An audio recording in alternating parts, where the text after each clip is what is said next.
반갑습니다. 네, 지금 저희들이 대종사님의 발심 구도 과정을 보면서 그 발심 구도가 대종사님 대각과 그 교법, 예, 저희들이 교법이라고 하면 이론상의 진리, 사은사요, 삼학팔조 이렇게 말을 하죠. 그래서 저희들이 4438 또는 3844 이런 숫자를 이렇게 사용을 우리 교무님들 전화번호에 많이 쓰죠. 그런데 이 대종사님 발심 구도와 교법의 이제 그 관련성, 어떤 관련이 있는지를 하나씩 하나씩 살펴보고 있는데, 저희들이 이제 보통 우리가 대종사님 십상 할 때 관청기이상, 의심, 의심이 무엇이냐?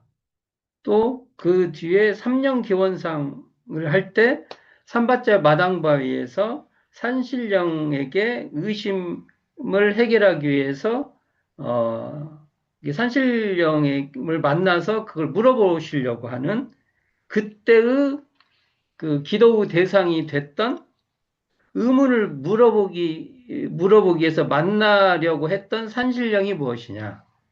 이것을 대종사님이 대각 후에 대각 안목으로 보니까 우리가 그렇게 의인화하고 신격화하고 타자화와 했던 산신령이 대종사님이 대각 안목으로 보니까 천지의 도와 덕, 그러니까 천지은이었다. 우리가 기도할 때 천지 하감지위 하죠. 천지가 하감하는 그러한 어, 뭐 우리가 지위 할 때 위를 그 보통 님 또는 어떠한 존재를 고 번역을 할 수 있나? 하여간 뭐 그렇게 번역을 하죠. 게 그걸 달리 말하면 천지은이죠. 하감 할 때 그게 감이 비출감, 거울감 뭐 이렇게 쓰죠. 그게 우리에게 천지의 도가 이렇게 비춰지는 어, 그러한 존재로 우리가 산신령을 우리가 이해할 수 있고 그래서 그 삼령기원상에서의 산신령은 바로 대종사님이 교법을 밝힐 때 이 사은의 천지운과 직결 이게 연관해서 이해할 필요가 우리에게는 있다. 뭐 이런 얘기를 한번 말씀드린 적이 있어요. 또 사실은 또 더 밝혀보면 대종사님이 귀영바위에도 가보면 귀영바위에 있는 그곳을 가보면 오래된 나무, 팽나무나 또는 느티나무. 그러니까 지금으로 하면 그 동네 분들의 기도터였어요. 기도터. 그래서 그 길룡리에 보면은 오래된 나무가 있는 곳은 다 기도터예요. 이게 대각터도 기도터고, 그 처음에 기도드렸던, 대웅사님이 처음에 기도드렸던, 큰골 정자나무 샘터에 그 정자나무도 기도터입니다. 다 기도터예요. 이때 기영바에서 대종사님께서 어, 우주신 적기적기, 시방신 적기적기. 처음에는 우주신 적기적기에다가 나중에는 또 바꿔서 시방신 적기적기라는 주문을 쭉 독송을 하셨다. 이런 것도 여기에서 우주신, 어, 시방신 이런 의미의 신령하다라고 할 때 신을 천지윤과 연관해서 이해할 필요도 있다. 그러니까 대종사님이 어느 날 대각 이후에 갑자기 천지은, 뭐 부모운, 동포운, 법률을 말한 게 아니고 대종사님 발신구도에 곳곳에 그 고민이 계셨던 거죠. 그 의심의 내용에 그래서 우리는 대종사님의 의심의 내용에 대종사님 의심을 삼았다는 의심의 내용에 이 천지운이 있었다는 것을 저는 말하고 싶은 것입니다. 자, 오늘은 그러면 이어서 과연 그러면 부모는 대운사님의 발심 구도에 어디와 연결이 있는가를 한번 살펴볼까 합니다. 우리가 보통 의심하면 뭐예요? 의심하면 대종사님이 어린 시절에 호기심, 그 다음에 궁금함. 근데 이것을 하기 위해서 어, 대종사님 이런 궁금함을 안 되면 궁금함을 알기 위한 시도를 합니다. 도전. 그러니까 우리가 의심을 가졌다는 것을 정적으로만 이해하면 안 된다는 겁니다. 대종사님이 시도하고 도전했다는 거죠. 이게 참 중요합니다. 시도와 도전. 그리고 그것이 어려움이 생기면 그걸 계속하려는 용기도 있어요. 왜냐하면 새로운 방식으로 전환을 합니다. 뭐 이런. 그래서 대운사님이 의심을 가졌다는 것은 이곳에 시도하고 도전하고 용기를 내고 하는 것이 이렇게 함께 있는 거예요. 그래서 의심을 그냥, 우리가 그냥 공부할 때, 좀 공부 좀 해야지. 뭐, 이 정도로 이해하면 안 되고, 과거 전통적으로 하면은 정말 그 적공정진하는 그 내용이 그 안에도 있다. 이렇게 이해해 볼 수 있겠죠.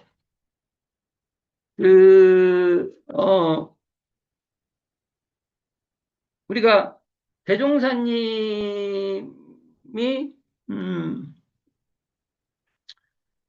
11세에서 15세, 이때, 그 3년기원상, 삼바째 마당보에서 기도드렸다.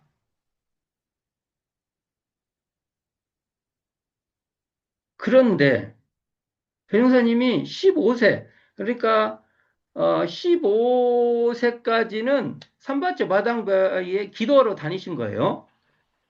이게 15세 때 결혼해갖고 구호동으로 이사를 가세요. 그러는데, 그 15, 이사 가기 구호동으로, 그러니까 지금 현재 영촌은 지대가 낮아요. 낮아서 이 비가 많이 오면은 이 바닷물이 들어오고 위에서 빗물이 내려와가지고 이렇게 올라가요. 빗물이. 그래서 대전사님 탄생가는 물에 잠기는 지역입니다. 그러면 길룡리에서 지금 탄생가는 좋은 집터게요? 좀 부족한 집터게요? 사실은 회피, 사람들이 그곳에 먼저 살려고는 않고 구호동 조금 이렇게 높은 구릉지대에 살려고 한 것입니다. 그러니까 이렇게 보면은 대종사님 부친도 그곳이 그래도 비어 있으니까 그곳에 처음에 터를 삼은 것인데 그곳에 대종사님께 산밭에 갈 때 지금 탄생가 그 서쪽, 그게 북쪽이야. 하여간 탄생가보다도 법성포 쪽으로 옥녀봉이 있고, 자, 산밭제를 갈 때 상여봉 자락을 따라서 갑니다. 이게 대흥사님 탄생가가 있으면 사실은 그 뒤쪽이 옥녀봉보다는 상여봉이 더 많이 끼고 있어요. 상여봉이 끼고 있어요. 상여봉 끝자락 정도에 지금 대종사님 탄생가가 있죠. 거기서 상해봉 자락을 그러면 대종사님 빨리 가려면 어떻게 가요? 옛날에는 그가 나무가 없었어요. 다 이렇게 다들 배 갖고 땔감 쓰잖아요.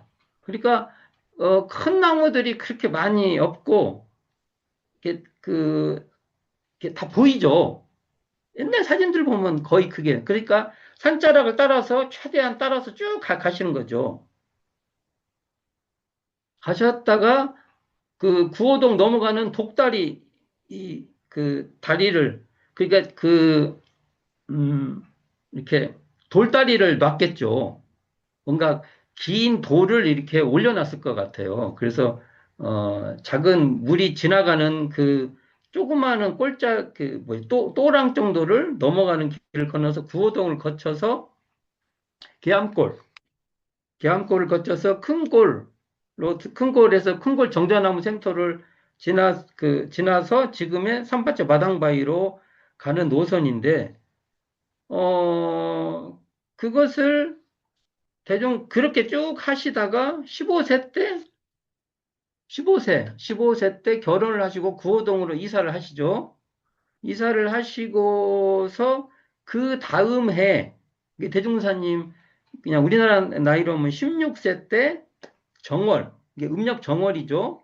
정월에, 이게 15세 때 그 홍공리, 그러니까, 어, 백수면 홍공리라고 하고, 마을로 오면 장지촌, 그리고 지금은 장수촌, 그렇게 불러요.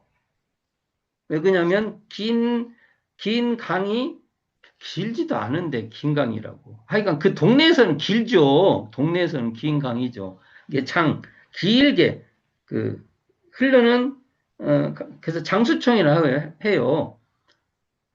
그곳에 이게 양하운 우리가 본명이죠. 양하운 사모님하고 결혼하죠. 양하운 사모님 한 살 더 많은 걸 알고 있어요. 16세. 결혼하신 게 그 다음에 이제 처가댁에 새해가 됐다고 인사를 드리러 가신 거죠. 그래서 제가 참 어떻게 대종사님이 그 말로는 말 타고 장가 가셨다고 하는데 어느 루트를 타고 갔는가도 한번 고민해 볼 필요가 있는 거죠. 말 타고 이렇게 갔으니까. 어쨌든 가셔가지고 동네 그 마을 동네에서 음, 고대 소설을 접하게 됩니다. 근데 이제 이곳이 우리 대조영 할 때 대시 있죠? 그 대시들의 집성촌이에요. 집성촌. 대시들이. 근데 이 동네는 새해가 되면은, 이렇게 그 전기수, 즉, 그 책을 쫙 드라마틱하게, 이렇게 낭송해주는 뭔가 이렇게 연기적인 그 요소, 요즘으로, 이게 지금으로 말하면 영화 보는 거죠. 지금으로 따지면 영화나 연극, 그 정도로 이렇게 쫙 누가 그랬다니, 뭐, 이렇게 잘 읽어주는 사람. 옛날에 글을 읽는 사람이 적었잖아요.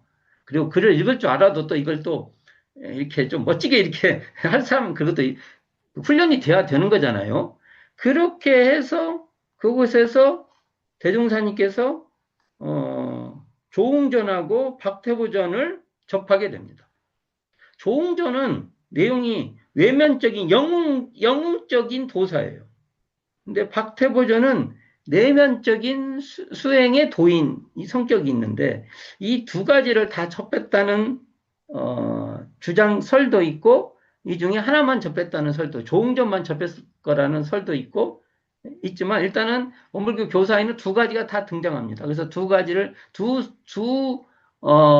그 고대 소설을 접했다 이렇게 봐야 되는데 자 그렇다고 했을 때 대종사님께서 그 도사 얘기를 듣고 질문의 대상을 바꾸는 거예요. 산신령에게 질문을 만나서 했다는 것은 산신령은 보이는 대상이 아니잖아요. 그런데 도사는 보이는 대상이잖아요. 찾으면 되잖아요. 그래서 도사를 찾아서 내가 내 의문을 물어서 해결해야겠다. 그래서 이제 이때부터 우리가 구사고행상이라고 하는 그게 진행됩니다. 그러니까 구사고행상은 언제 때부터 시작해요? 구호동으로 이사 간 뒤부터 시작되는 겁니다. 이때 그럼 우리는 이런 걸 생각했어요. 이게 그때부터 구사고행 해야겠다고 하니까 자 여기서 백수면 홍공리 장지촌 이곳은 이게 그 대종사님의 처가 양화원 사모님의 고향 이곳은 구사고행의 발심지입니다. 거기서 발심을 냈으니까. 근데 요런 그 뭐죠? 규정도 우리가 좀 안 하고 있어요. 홍콩리를 가면은 이게 고행의 발심지다. 대종사님이 지난 시간에 우리가 말했죠. 어, 삼령기원상의 발심지는 어딘가요?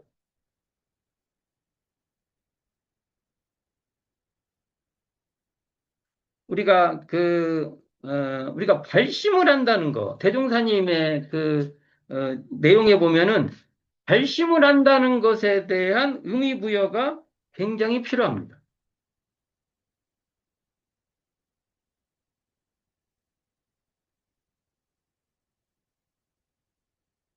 발심을 안 하면은 그 뒤에 뭐가 의미가 갑자기 발심을 안 했는데 그러면 누군가가 그냥 나를 그렇게 구원해 줘 버리는 거예요.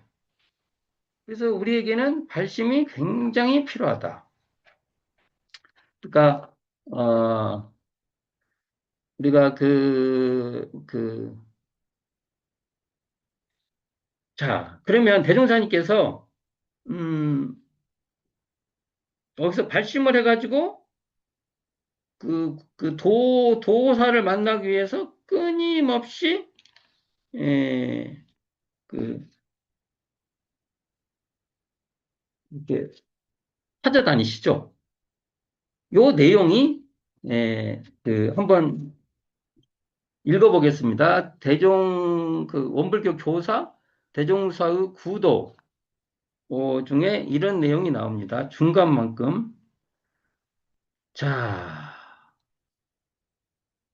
나는 이제부터는 저 소설의 주인공 같이 도사 만나는데 정성을 들인다면 도사는 사람이라 반드시 없지도 아니하리라 생각하시고 전날의 결심을 도사 만날 결심으로 돌리셨다. 그 후로는 길에 이상한 사람이나 거린이 있어도 그가 혹 도사가 아닌가 하여 청하여 시험해 보시며 또한 어디에 이인이나 은자가 있다고 하면 반드시 찾아가 보시고 혹은 청하여 같이 지내시며 시험해 보시기도 하며 그 후 6년간 도사를 찾아 일천정성을 다 드렸다. 이게 지금 원불교 교사에 나오는데 이게 이제 연도에서 뭐 6년 뭐 이렇게 나오잖아요. 그래서 대종사님이 구사고행 기간을 16세에서 20세까지 이게 대종사님 부친이 돌아가신 때까지 해야 되는가? 16세에서 타리파시를 어, 타리파시를 가기 전까지를 구사고행에 해서 대충 뭐 5, 6년 이렇게 구사고행을 삼고 원불교 교사에서는 6년으로 기간을 정립하고 있어요. 자, 그렇게 되면 어, 그래가지고 대종사님 이 뒤부터는 대종사님 부친께서 되는 아버지예요. 구호동이죠. 구호동에서부터 대종사님이 부친이 정말 그 아들의 구사고행에 엄청난 후원을 합니다. 그러니까 현재 우리가 지금 구호동 옛날 사진이 초가집이 두 채가 이렇게 있는 사진이 있어요. 지금 남아 있어요. 그게 대종사님 당대 집인가는 당대 집이로 보여요. 그 집이 그곳에 앵두나무가 있었대요.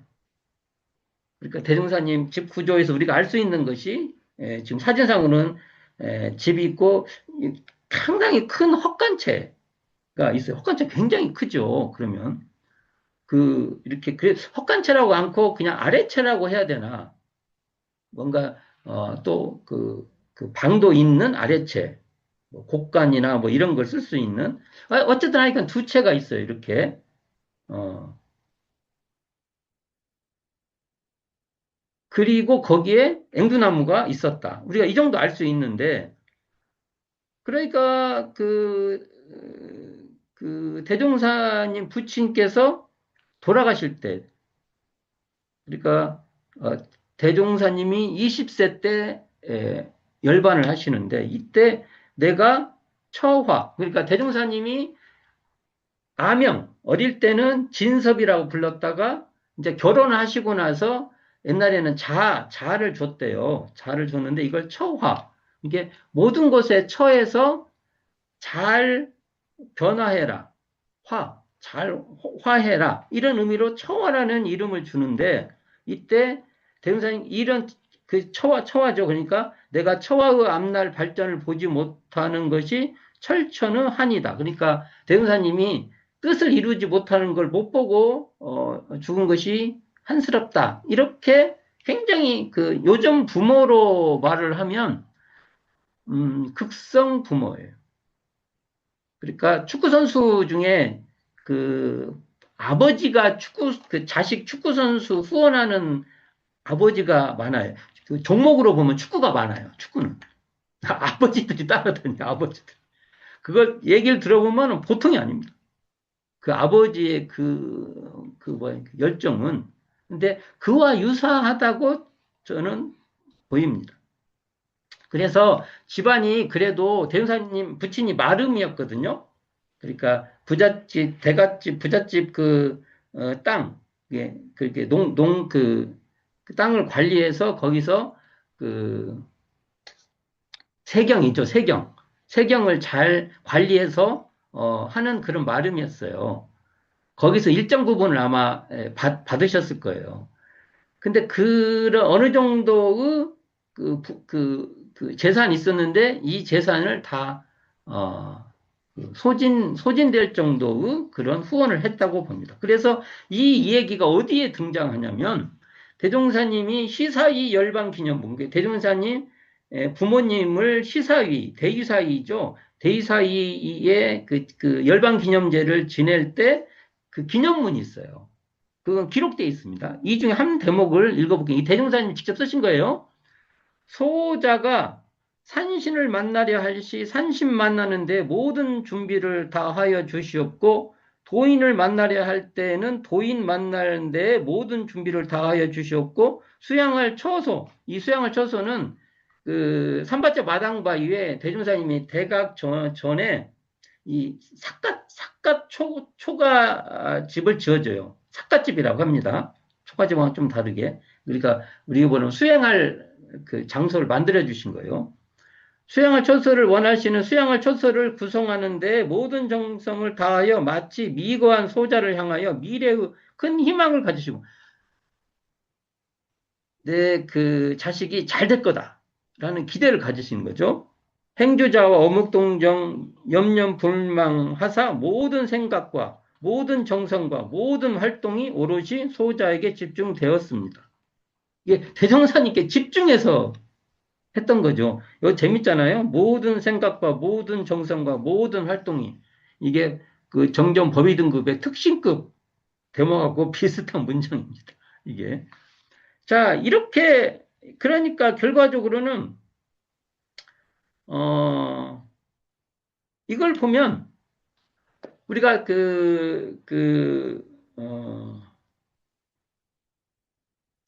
구호동 집터는 부모운의 산실이다. 이렇게 볼 수 있습니다. 특히 부정. 탄생가의 부엌이나 탄생가도 부모운의 산실인데 특히 모정, 어머니의 정이 있는 곳이죠. 그러니까 우리가 탄생가와 구호동을 가면 그 대종사의 모친과 부친의 그 사랑을 우리가 좀 느껴야 되는 것이죠. 자, 이제 이런 것을 쭉 얘기를 이제 했는데 여기서 우리가 이제 잘 그 해석해야 될 게 있습니다. 과연 대종사님은 당신의 부모, 그러니까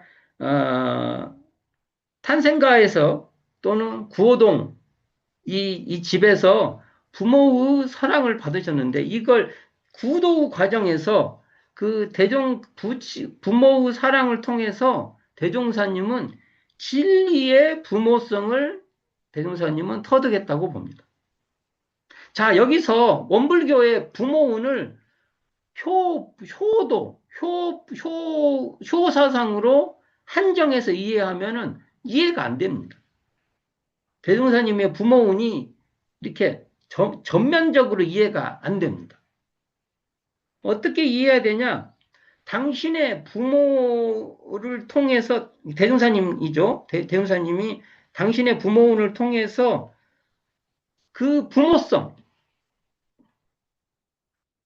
진리의 부모성을 깨달으시고 그것을 부모운이라 표현해 주신 거라고 저는 봅니다. 자, 이걸 조금 더 풀어서 제가 말해보면, 이게 어찌 보면 이게 서태단 대종사의 감각감성이에요.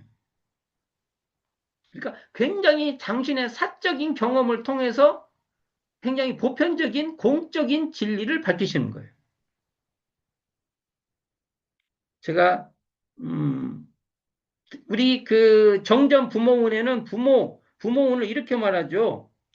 태어나게 해주신 은혜, 길러주신 은혜, 인도를 가르쳐 주신 은혜. 이 삼은으로 표현되고 있어요. 그러니까 대종사님이 우리가 깨어있는 안목으로 뭔가 그 정신을 차려서 보면, 공부심으로 보면 무자력한 상황일 때 살려내고 길러주고 가르쳐주는 인연작용이 부모운이다. 제가 이거 쭉 한번 읽어볼게요. 일부러 문장을 써놓은 걸 한번 읽어볼게요. 친불친이나 원근친소에 국한되지 않는 이런 쌍의 마음으로 보면 자력이 미약하거나 부족하거나 고갈될 상황에 처해 있을 때, 또는 좌절에 빠져 있을 때, 그러나 또 공경에 처해 있을 때 새롭게 거듭 태어나도록 힘을 주거나, 또는 그 무자력한 상황을 딛고 일어서도록 용기를 부여하여 자력을 길러주거나, 여기서 이것도 중요합니다. 인생살이의 돌파구를 찾을 수 있도록 인생의 가르침이나 자극을 주는 모든 순역의 인연작용이 부모운이다. 과거 용어로 쓰면은 역경보살도 부모운이라는 소리입니다. 만나는 인연 속에서 새롭게 거듭나도록 하고 또는 성장시키고 인생길을 가르쳐주는 선악의 시련과 충격과 자극이 부모 역할로 드러나는 것이 바로 부모입니다. 이게 진리의 부모는, 그러니까 진리를 다른 말로 부모로 설명하신 거예요. 진리를 천지운으로 한번 설명했다고 하면, 진리를 지금 너희들이 우리가 지금 경험하는 부모운이 있지 않냐? 부모에서 느끼는 것 같이 진리가 그러한 역할을 한다. 근데 이 진리는 우리가 느끼는 분별의 마음에서 보면은 진리가 안 보인다. 기독교에서 믿음을 가지면은 하나님을 만날 수 있듯이 공부심을 가지고 보면은 바로 그 진리의 부모성, 부모의 역할이 알게 된다. 그래서 살다가 보면 순경으로서의 부모운도 있고, 역경, 너 정신 차려. 거기서도 딛고 일어나야 돼. 그러니까 살다가 보면은 선생님이, 우리가 어떨 때는 선생님이라고 하시는 분이 다른 차원에서 보면 그게 부모일 수도 있죠.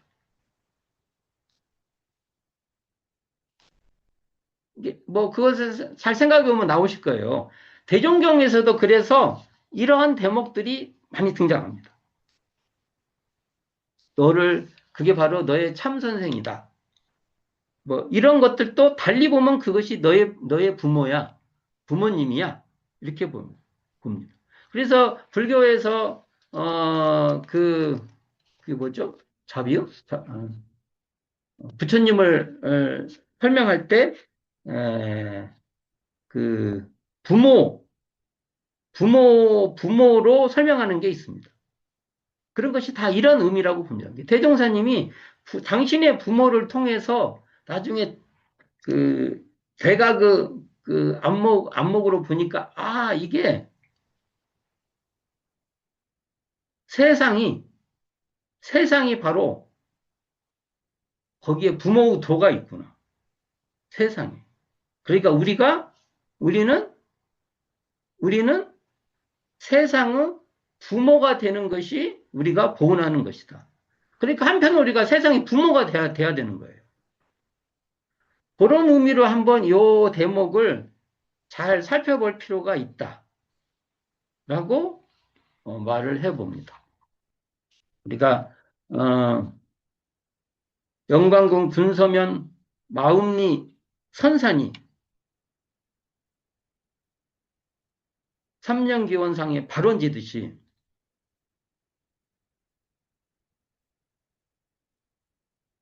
홍곡리, 장지촌 또는 장수촌, 지금은 장수촌이라죠. 장수촌 그곳이 바로